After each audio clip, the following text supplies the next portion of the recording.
once again to discuss things.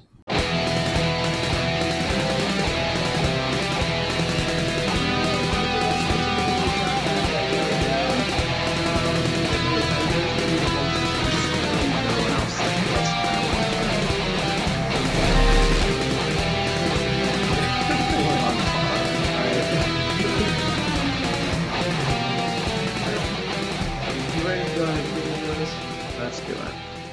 Okay. Hi everyone, welcome to another episode of Geeky Gentlemen. I am Sid Part 2. Joining me today is... A geek for fun. Indeed. All of your hate directed at Alfie for missing the last character discussion of Holiday Month. But it's okay, because it doesn't really count, because we're going to discuss a character who has truly nothing to do with the holidays. We're talking about Boba Fett tonight. Mm-hmm. In reality, I actually saved us from breaking the feed. Oh, yeah, So really, you should be thankful to my cognitive powers of reaching for straws. But yeah, Boba Fett first debuted in the Star Wars Holiday Special, then appeared in 2 movies for what I can probably attest is like 10 minutes of screen time altogether? If that. If that. No, a couple words of dialogue that have been redubbed over since by a different actor, and yet has spawned an entire race of people, philosophy of life, and an entire subsect of Star Wars that is just as popular, if not sometimes, especially nowadays, if not more so than the fucking Jedi. How, why, when, that is Boba Fett's legacy. But what about him as a guy? Yeah, Boba Fett's one of those things where I'm just like, why is this character popular? What is up with Star Wars? Why do they do this? Why do the fans of Star Wars do this shit? And it is really just like, oh, cool guy, must have cool story. And that's like why you have things like the fucking Transformers movies and shit. Not to dunk on the Transformers franchise, but like anything that goes cool idea for a toy must be a cool idea for a cartoon show or a movie. I just immediately check the fuck out. I don't think it has ever worked. Maybe with the exception of the Lego movie, but that's a movie literally about how much fun it is to play with these toys. I don't know. So Boba Fett's one of those things where I'm like, I've never truly understood the appeal. And I think you legitimately can't please the fan base of Star Wars, and Boba Fett's a really good example of that, because you have all this interest, all this attention to what is an admittedly cool character design for armor and stuff. You have all this stuff directed at that, and ultimately, he's just nothing. But George Lucas, in his infinite wisdom, decides to try to appease the fan base and give Boba Fett something like really important to the mythos of Star Wars. And he makes his father, rather, the one that started the Stormtroopers. Like that, Jango Fett is like George Lucas's olive branch to the OT fans who hated the prequel trilogy, right? Like it's like, here's that character you really like, and here's his backstory that's given a disproportionate amount of time in a movie that's already really dragging. Here's his backstory, and here's all this like lore, and now he's like essentially one of the most central characters to the entire fucking mythos. You're welcome. And then they hated it. Mm-hmm. I don't know. I think some people just cannot be pleased. Yeah, and that's one of those things where I guess I'm going to just throw out I guess just the context first before I throw out my hot possibly take. It's just my take. I don't care if it's controversial. I'm not here to deliberately provoke people. I'm just saying this is what I am. You are. That's your role in this dichotomy. I'm just here to be British and attempt to appease after the wreckage of your onslaught. So Boba Fett in the movies themselves didn't get a lot of thing. but because he was so popular and had such an iconic design, before the prequels and George Lucas gave him his backstory, Legends kind of went to town on him. And that's where you really get the idea that I think most of the Star Wars fandom really latches onto, which is just he's the John Wick of Star Wars. He's the ultimate bounty hunter archetype. You got a job, he'll get it done. He's the one who can go toe to toe with Jedi and Force users in a world where no one else can. He's the one who can bring back some of that grit and grime of the underworld of Star Wars that you kind of see in the original trilogy, but because they are family-friendly movies, you don't get to really delve into. And Legend stories kind of went too far with that sometimes. They kind of missed the point of Star Wars. But then and sometimes they do some interesting stories of like bringing it back to like old westerns. And I think that is a very natural evolution of that character. But at the same time, I find trouble seeing him as a character in those stories. He is mostly just the faceless, silent badass. Which he was in the original trilogy, just given more to do. When you get to the most, I guess, different thing he had was in the late, like, Return of the Jedi EU, where he escapes the Scarlet Pit, and then over the years he finds I think her name's, Jaina Solo, who was the original daughter of Han Solo, who was probably a big inspiration for how Rey ended up turning out to be. But he basically becomes her, like, master and trains her in the ways of just, like, this is how you do this, you do this. Even though she's a Jedi at that point, and, like, gives her a unique thing as a Jedi that she's trained by Boba Fett that gives her an edge. I think that's interesting. I just think most of the Return of the Jedi EU is dog shit. So I'm like, I don't really like a lot of that. But I think the idea of him like training someone, at least there's something new for him to do.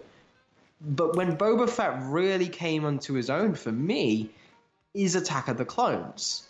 I really, really like the idea of Jango Fett coming up to being like, now you're the top guy in the universe. We're going to use you as a template for the clones because you're the best one there is. We'll set you up for life. We'll make sure you never want for anything. And he's like, okay, I'll do it. But I want one that's not going to age. I want one to be basically my son. That's a really fucking interesting idea for a character, especially in Star Wars, which is so much about fathers and sons.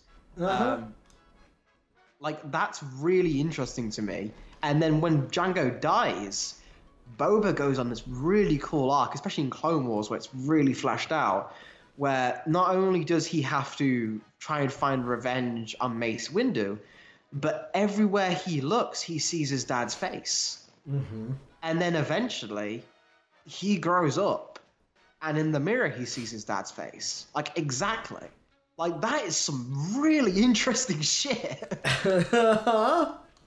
It's too bad it was done poorly. I know, right? But, like, at the same time, I'm a glass half full kind of guy. We're not watching the movies now. We're just talking about them. And if we're just talking about them, I can make them sound fantastic. I know, right? Like, that's you just watch part. me.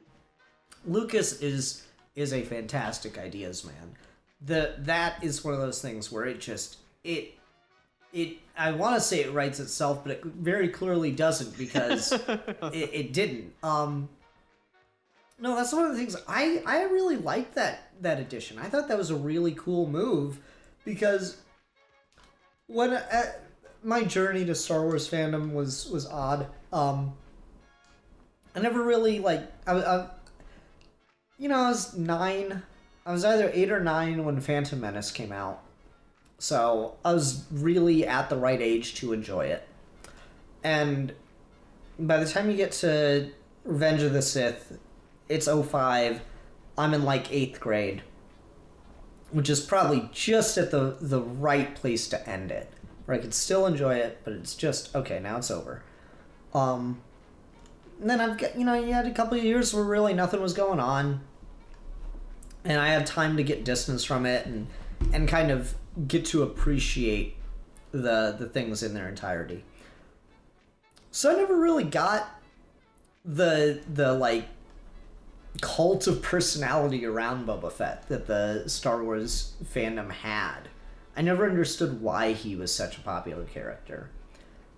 But then I also got like the benefit of like getting his backstory and thinking, okay, well I guess with all this backstory and stuff, that is actually pretty cool. And then I find out that the fans of the character hate that backstory, and like there are people that like, yeah, so Boba Fett is running around the galaxy, and then the real badass shoots him in the head and steals his helmet. There we go, that's cool. And I'm like, what? That's a thing? I don't know. I just don't really know, like, why there's such a cult of personality around him to begin with. And then, like I said earlier, I feel it was a mistake to give in to the fans and extend them a really cool olive branch like that. Because ultimately they hated it. So, like, I don't understand why anyone's a fan of Boba Fett. Because a number of people have pointed out, he goes out like a bitch. Oh, yeah. Like, he's not even, like, the most excellent trained bounty hunter in the galaxy. The guy who's able to go toe-to-toe with the Jedi. Lands and just, like, points his gun directly at the lightsaber. Mm-hmm. And it gets cut in half. Why? I actually really like how silly Star Wars is sometimes with its justifications of why all of that can, like, I'll eat it up. I'll eat up your justifications all day. Please, just give me them. But, like, so we see that on screen, and it's like, oh, Boba Fett's a dumbass. But then you read, like, novelization or, like, comic book adaptations or, like, past accounts of people who talk about it. It's like, oh no, that's just how fast Luke is. You couldn't even see the blade move before the bullet. It's like, no, you can see it. He's not moving that fast. So I like all of that stuff. I feel like part of what could have made Boba Fett more interesting, that I feel like The Mandalorian has really tapped into to make that work, is the idea of the badass who can still be the underdog. And Boba Fett falling and getting taken into the Sarlacc pit can still work, because if a hero fucks up and messes up a lot but still finds a way to win, that's infinitely more interesting than the dude who just comes in and wins instantly. There's a reason why every John Wick action scene is so intense, because he gets fucked up a lot. Like, the dude has to improvise on the fly and nothing goes to plan, and he's always running out of ammo and he's falling all over the place. And in The Mandalorian, it's the same thing. He gets put on his ass every episode, basically. But he finds a way to win and takes it on. You get more creative as a writer that way. That's why most shonen heroes are always about, like, aspiring to get stronger and not starting out as the best. Boba Fett kind of got this big fandom where they just assumed anything that isn't Boba Fett winning easily is a out of character, not true moment. And I'm just like, no, that's your character there. Don't try and strip him away. Let him fuck up. Yeah, and that really does work with the whole Western samurai film kind of vibe.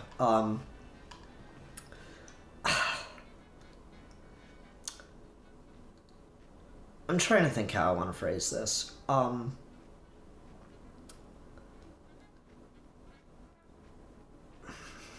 don't know. I've kind of like dancing around this thought, and I guess I'll just come out and say it directly. But does Boba Fett even really need to be a character? Like, so it shows up in the Christmas special, and it's like the animated portion, so it barely even counts.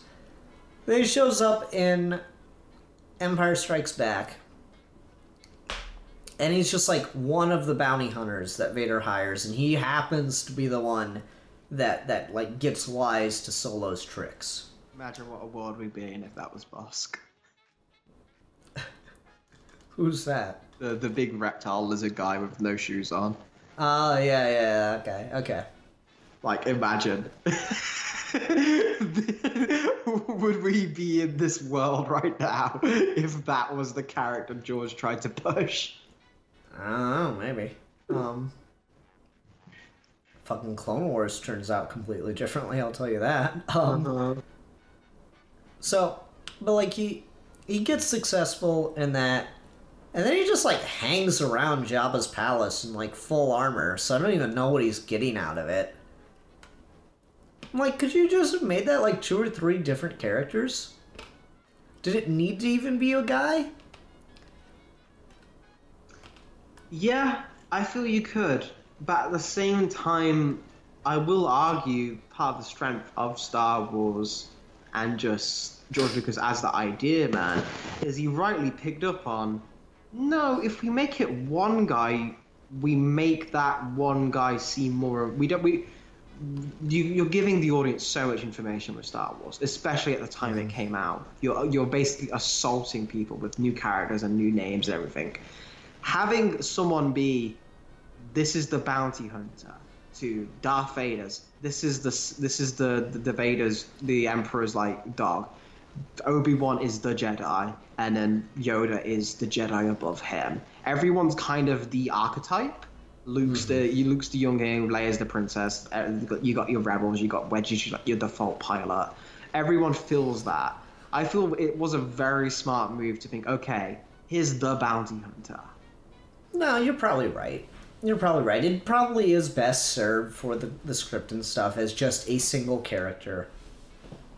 I don't know, like, it's really hard to detach my experience from just what the character actually is. Like, on his own, he's just fine. He exists. There's plenty of henchmen villains in movies that spend like a whole 10 seconds on screen and then just go. Like, you remember the guy Indiana Jones fought, that the Nazi that gets like completely destroyed by that propeller? You remember that? Yeah. I guess I just feel like I'm living in a world where like that guy is the thing that took off in the Indiana Jones franchise, you know? And so I just sit here and get this like really bizarre sense of just what the fuck is happening. Yeah, it's one of those where I feel like you mentioned earlier about like just like the cool visual design, which Star Wars has always kind of excelled in. I think another big example of a nothing character becoming a something character to a much higher successful degree than Boba Fett has, in my opinion, is Darth Maul really came into his own in animation in a way he never did in live action. And I feel turns out if you give a character dialogue, he can actually express, you know, right. But at the same time, I feel like they made an arc out of the fact that he was a person who never had to speak before, and now he's having to step up to that plate. I think works, and I think you could do something like that with Boba Fett if it's all about what situations you put the characters in, how you make them work in certain ways. And one of my favorite Boba Fett things, which I'll just like say is the strongest story the character has been in, is the Clone Wars arc where he's trying to kill Mace Windu. And it's really fucking weird and cool and just kind of like gives me Vader like young Batman vibes of just child, here's how I'm going to kill a man. Just pure will and determination instantly and willing to do whatever it takes. But at the same time, they're still a kid. So they don't realize that they're not equipped to do this. So they get really close, but they also put themselves in much higher danger because they trust people they shouldn't. They get involved in things and they basically fuck up their lives. Batman to a positive extent, Boba Fett to a not so positive extent. And then at the same time, you get a really interesting moment with Mace where Anakin's like, well, shouldn't we go after this kid? Shouldn't we get revenge for you? And then Mace Windu's like, he's a fucking kid. No. I think it's the Jedi response of just like, I'm not going to hunt this kid down and bring him into jail just because I killed his dad. I get that. That's fine. I hope he makes the right decisions in life. if he comes at me by the time I'm like, he's like a grown man, then we'll talk. But at the moment, I'm not you, Anakin. I'm not a child killer, is what I should have said. But then I feel like that's interesting. And part of why I like that, and I'm curious to see if there is any story potential there. Do you think it's worth, if we did have the Boba Fett story, exploring how he I don't think this has ever been touched. How does he deal with the aftermath of finding out Mace Windu's died? And then how does that turn into him being a bounty hunter? Well, I mean, I think he just kind of like falls into it, especially with the people he's hanging around with. As a kid, like he picks up, excuse me, sorry, he picks up all their tricks and stuff. And he also is just like, that's what he's being exposed to. So I think it makes sense that's why he goes into bounty hunting, is he just thinks that's what he's got to do. That's all he knows how to do. What's he gonna do? Like, you know, work a job? Is he gonna work in a restaurant? Is he gonna join the army? I think it makes sense that that's what he'd just end up with. As far as the Mace Windu thing, that's a more interesting one. Because, yeah, if he's, like, motivated his whole life, you know, for years to go after Mace Windu, and then just finds out that he's dead the day the Empire rises, along with all the other Jedi, what does he do with that? That's a good question. I don't know, there's probably a story there. That's probably a good tie-in comic or something. Mm-hmm. Like, is his next road operation? I'm just like, all right, who did it? Who took my revenge away from me? And he goes up the line, he puts all the pieces together, and he does like a really thing, and then he fucking realizes, wait, this was a lightsaber. Like, he finds like Mace's hand or something. It's like he got cut down by a lightsaber in the Chancellor's office, and then, like, he's the one who puts together like Darth Sidious is the Emperor, and then he just like puts his hands up. He's like, all right, you know what? Don't need it. He does like, there's like a moment for like a confrontation, but then he kind of has like the fucking realization that no, I can't. No, this has gone way beyond what I wanted this to be. I just need to try and get some money at this point. And then Darth Sidious is like, I've been waiting for you to admit that. I've got a job offer for you. And that's how he gets involved with the Empire. It's like, that could be a cool thing. Or maybe, like, all his work with the Empire is him just trying to, like, endear himself until he can get an audience with Sidious alone. That's a good angle. That's a really fucking good angle that makes Boba Fett more interesting. So I think those are the best additions to Star Wars. The best additions to Star Wars in the EU and the current canon are things that are added that improve your watching experience of the films. I feel like if you have that in the back of your head, that completely changes everything he says to Vader in those films and his dynamic around Jabba and all of that. I think that's a good way you could take that if you wanted to. Like, he's not giving up his revenge. He's just the most patient man in the galaxy. That could be really cool. Anything to do with just really bringing into... Because I think the interesting thing with Boba Fett, compared to the legacy he spawned, especially the most recent example, and comments by George Lucas, is Boba Fett isn't a Mandalorian. Oh, he's not? Oh, yeah, I mean, he is a clone. But, like, Django isn't either. Oh, he isn't? What? Yeah, that threw me.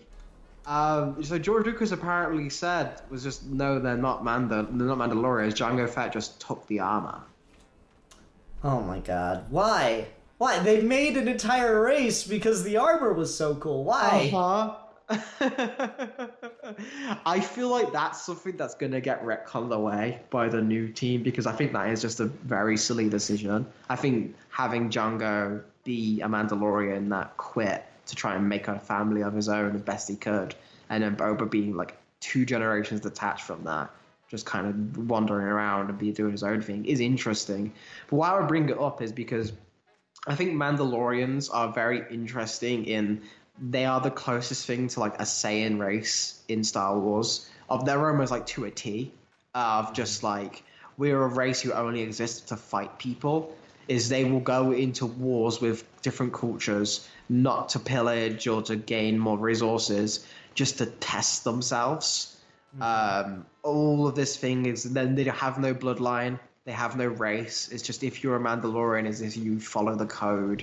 They've all got individual armor and all of that. I think that all that stuff is so interesting because like it's on that level for me of just like Sith Jedi lore that I could get into, whereas the rest of Star Wars of like the ships and like I know some people are really into like starfights and the smuggler stuff, and like I kind of lose myself with that. But when like the Mandalorian is one of those things, I'm just like, whoa, this culture is so deep and interesting.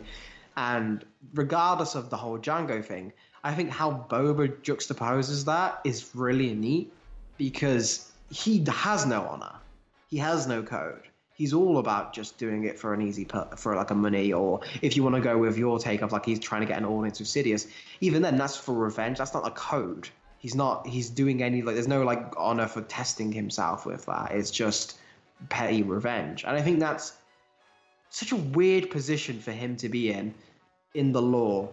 It'd be like if Superman wasn't a superhero. Yeah, I don't know. God, I'm sorry. This must be a really shit episode to listen to, folks. I don't know. It's interesting because the Mandalorians have such a complex background. I really like what they did with them in Clone Wars, where it's like, yeah, we were actually peaceful for a couple of years there because our royalty decided that would be the case, but then our warrior ways wouldn't let that stand, and we actually made our world worse because of it. I thought that was a really cool idea. So some connection to that, and having him kind of be like the least Mandalorian is kind of a cool idea. I don't know. I guess for me, like you were talking about, like, oh, the Mandalorians are the things I get really into with Star Wars. I guess I'm just not into them that much. Like they're just one of those sides of Star Wars. I'm like, yeah, they're cool, they're fine. They're not the part that does it for me.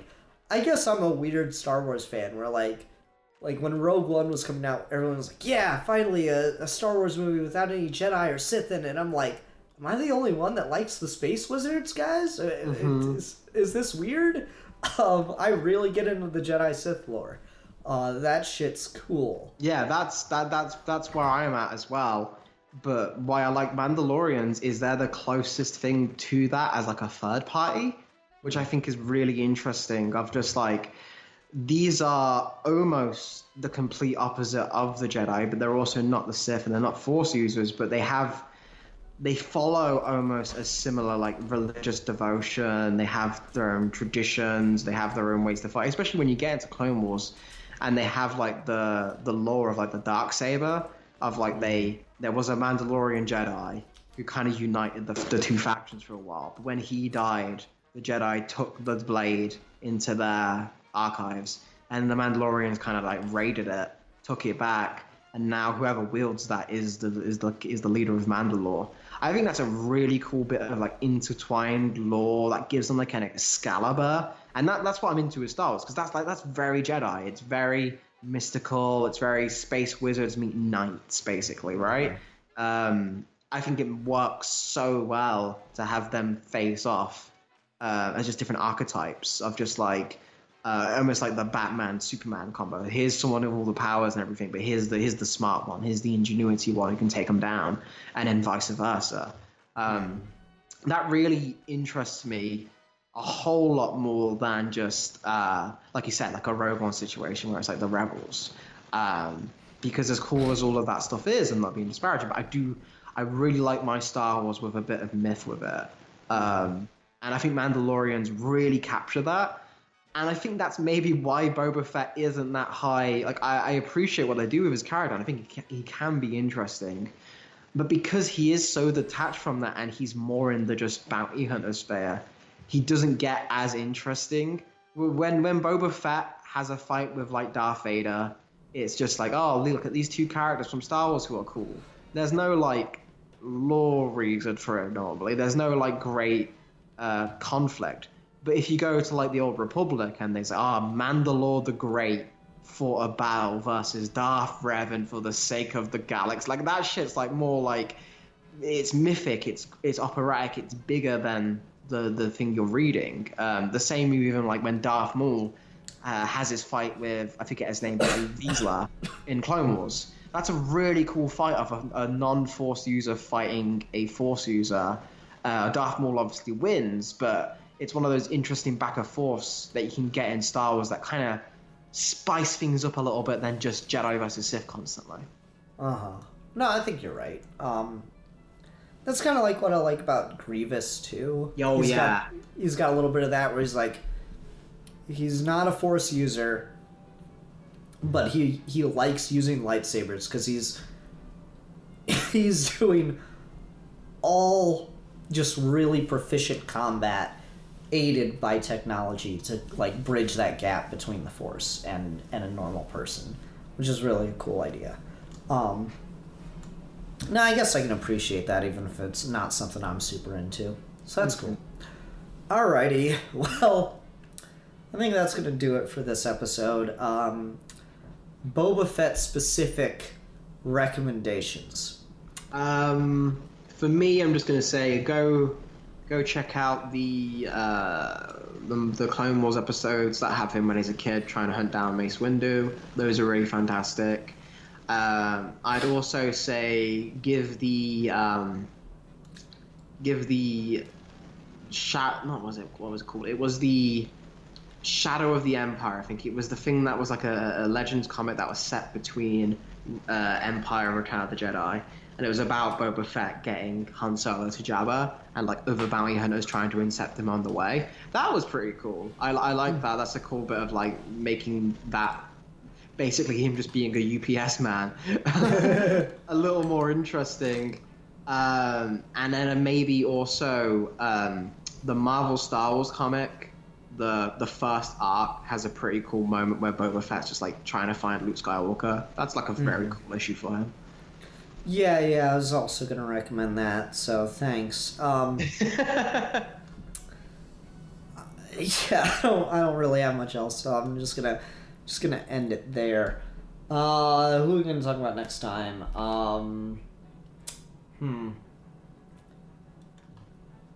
Have we done one on him? Yeah, we have, haven't we? Shit.